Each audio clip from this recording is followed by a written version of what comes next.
Africa. It's home to literally thousands of people. And not just people. Africa has elephants, hippos, gorillas, even cows. We all know for certain these animals exist, but in times gone by it was believed much stranger creatures could be found there. Humanoid creatures with no heads, yet with eyes and mouths in their chest. Super strong and murderous, they were said to be a threat to anyone wishing to explore the deserts of North Africa. Cousins of these headless men were monopods, one-legged beings able to move faster than any human. It was a time when myth and superstition filled in the blanks of human knowledge, and a time when so little was known about Africa.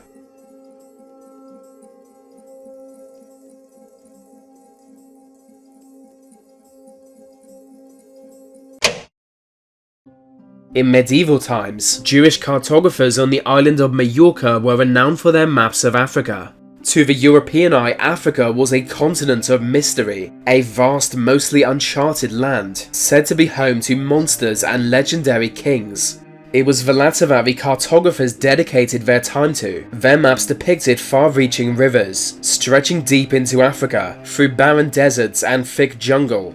It was said that by following these rivers, you could find the legendary kingdoms of Africa. Among them was Mali, a great empire boasting countless gold and salt mines. Many Europeans tried to reach this kingdom, many failed, but some succeeded, and it turns out the Malian Empire really did exist, and its king really was the richest man to ever live.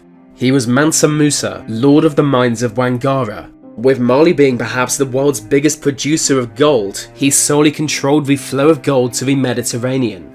It's impossible to say for sure how rich he was, because he was rude enough to live 700 years ago, but some estimates put his wealth at $400 billion, more than 4 times that of Bill Gates. He built the greatest army in Africa, conquering 24 cities and never losing a battle.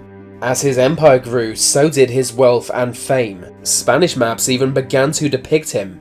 Little else about him is known, because, again, he lived 700 years ago like a big dumb idiot.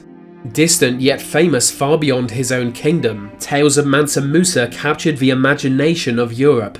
It was a time when Christendom was suffering great hardship, thanks to constant warfare and a general sense of hopelessness. But at the same time, African civilizations were flourishing. And so, stories of great kings and empires flooded towards Europe.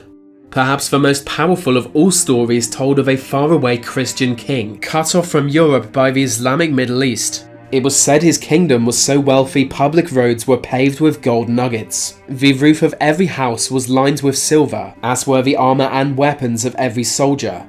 Every week a new church could be built entirely of gold, and caused no concern to any treasurer. Such was the wealth of this king. He was powerful beyond any other ruler, commanding the single greatest army in Africa. To those in Europe he was known as Prester John, the Lost King. Now, all that sounds amazing. Even the name Prester John is good, better than Escafy. But here's the problem. He might not have actually existed.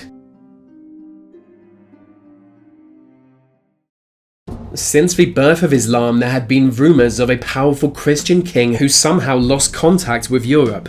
At first it was said Prester John was the ruler of India, and that by then most Indians had been converted to Christianity. But the truth is, Europeans knew virtually nothing of India back then. They were even unsure about where it is. Over time, the legend of Prester John consolidated, shifting towards East Africa. He was generally seen as the ruler of Ethiopia, which to be fair was Christian and known for the strength of its warriors. Portuguese explorers famously searched for him, and when they established diplomatic relations with Ethiopia, it became common for Europeans to refer to the Ethiopian emperor simply as Prester John. But as African rulers tend to be, he wasn't happy about being given this weird random name. He insisted that he wasn't Prester John, that he was confused by this whole thing, and that they should probably leave now. Clearly it wasn't him, but they kept calling him Prester John anyway because funny. I mean, that's not actually funny, but still, funny. This was in the 16th century, and belief in Prester John had already started to wane. But during the Crusades, people were sure he was real. Many travellers claimed to have been to his kingdom, and witnessed all kinds of oddity. strange otherworldly creatures, mysterious holy relics, and a way of life long forgotten by Europeans. Their accounts were so detailed, Pope Alexander sent his personal physician to visit the kingdom.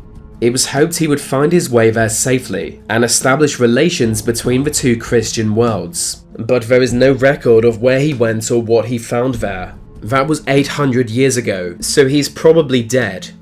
People in Europe had little knowledge of what lay beyond the coasts of Africa. This was the case even up to the mid-1800s. Maps of Africa were largely left blank, and anyone brave enough to travel there was literally venturing into the unknown. Make it back safely, and you could gain great prestige telling tales of your travels in Africa, whether or not they be true.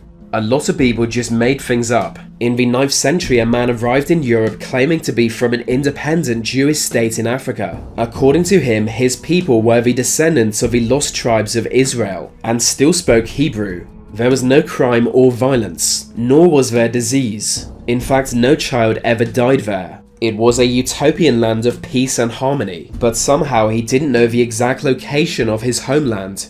His journey out of Africa involved him being kidnapped by multiple tribes of cannibals and fire worshippers. He eventually escaped, but it was such a long process he was unable to retrace his steps. People at the time generally accepted his story as the truth, and it was generations before the account was seriously questioned. So for hundreds of years it was thought a Jewish utopia existed in Africa, just because some random bloke said it did.